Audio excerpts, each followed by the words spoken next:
Graphic design is a field which encompasses nearly all visual communication. It is any message communicated through the combination of symbols, words, and images. Graphic design can be said to have begun with ancient Egypt's development of hieroglyphics, making it a 5,000-year-old practice. Along the timeline from then to now, there have been inventions and processes which have allowed for the commercialization of art. Gutenberg's invention of the printing press in 1435 was the first big step.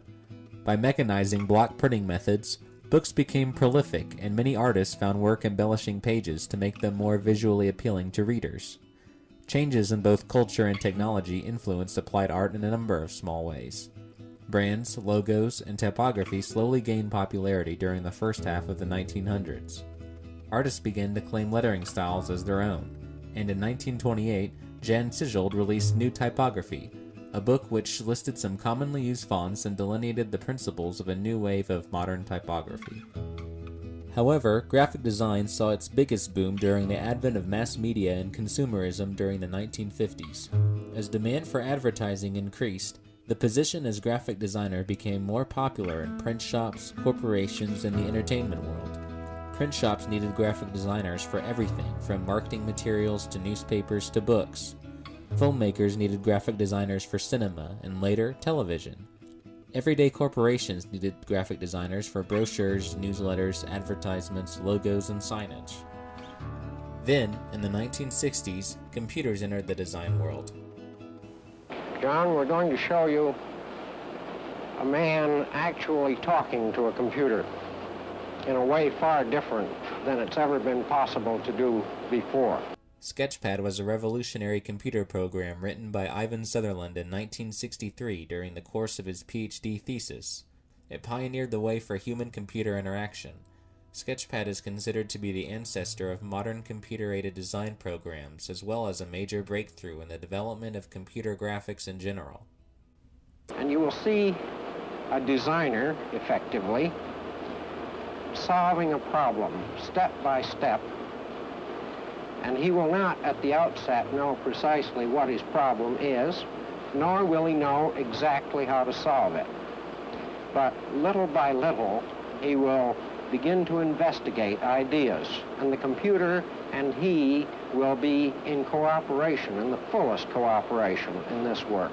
Well, now, how does this differ from the way the computer has been used in the past to solve problems? Well, the conventional way, the old way of solving problems with a computer has been to understand the problem very, very well indeed, and moreover to know at the very outset just exactly what steps are necessary to solve the problem.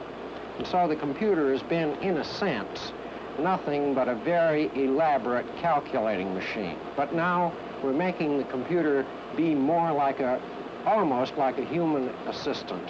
And the computer will seem to have some intelligence. It doesn't really, only the intelligence that we put in it. In the old days, to solve a problem, it was necessary to write out in detail on a typewriter or in punch card form all of the steps, all of the ritual that it takes to solve a problem. Because the computer is so literal-minded? Because it's very literal-minded. When technology takes over a process for us, do we lose more than just the extra work? In broad terms, technology is what enables us to produce a lot of work in only a little time, and nearly every field benefits from it. Everything from building cars to doing taxes, technology has made labor a lot easier across the board. But is easier always better? You won't hear many accountants lamenting the days when they were balancing books by hand, but obviously not every profession operates in quite the same way. For example, a blacksmith is an artisan who makes a living through mastery of a craft. The harder the job, the more the smith's skills improve. But since technology has long since automated or made obsolete many of the blacksmith's former functions in society, many consider smithing to be among what are considered dying art forms. More craft trades have followed suit since. Carpentry, masonry, and glassblowing to name a few. But does the list end there? I spoke with Marcy Bowers, a graphic designer with more than 20 years of experience in infographic and business design, as well as working freelance doing a wide range of projects. He Here's what she had to say about her introduction to computers and art. When I first started, computers were kind of new.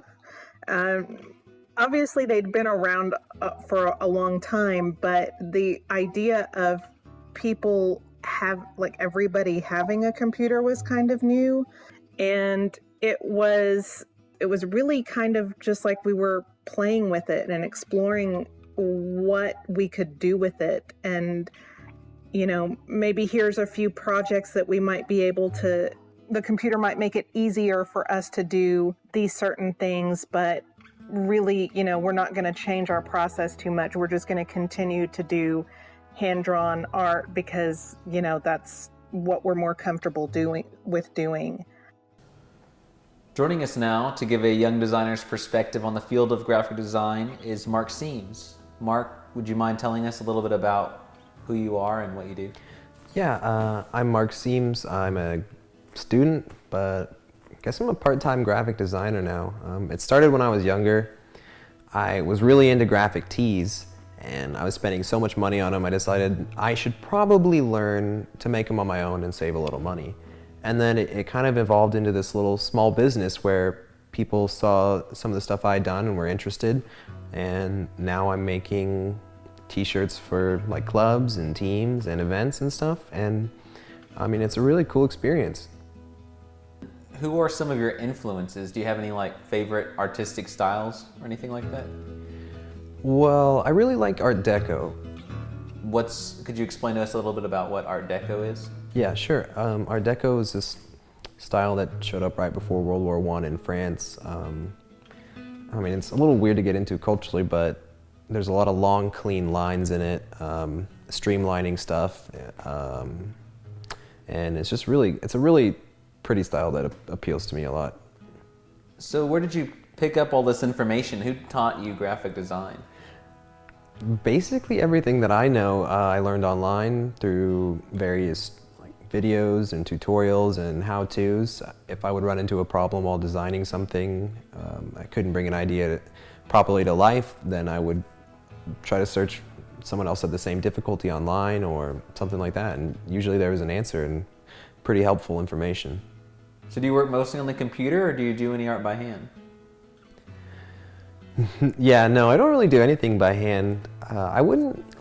I'm a graphic designer. I'm not an artist in a way. That's how I see it. I don't do anything by hand. Everything that I do is fully realized through a computer and then printed on something. I'm not really that artistically talented. The reason I can do what I do is because, it's easy to adjust a line in a computer or to undo a mistake.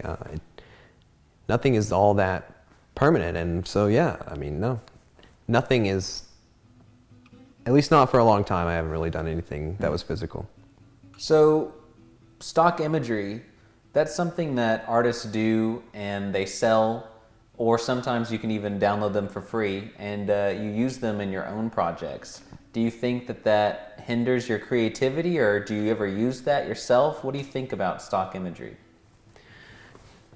Well, if you look at basically any top 40 hit right now, any really popular famous song is sampling music from tons of other sources. Everything is all about sampling today, and I look at it as art's a little bit slow to catch up, but I think it's getting there where it's becoming acceptable to sample and use it to bolster your own creativity and your own works in a way that's not plagiarism. It's like standing on the shoulders of giants, I guess.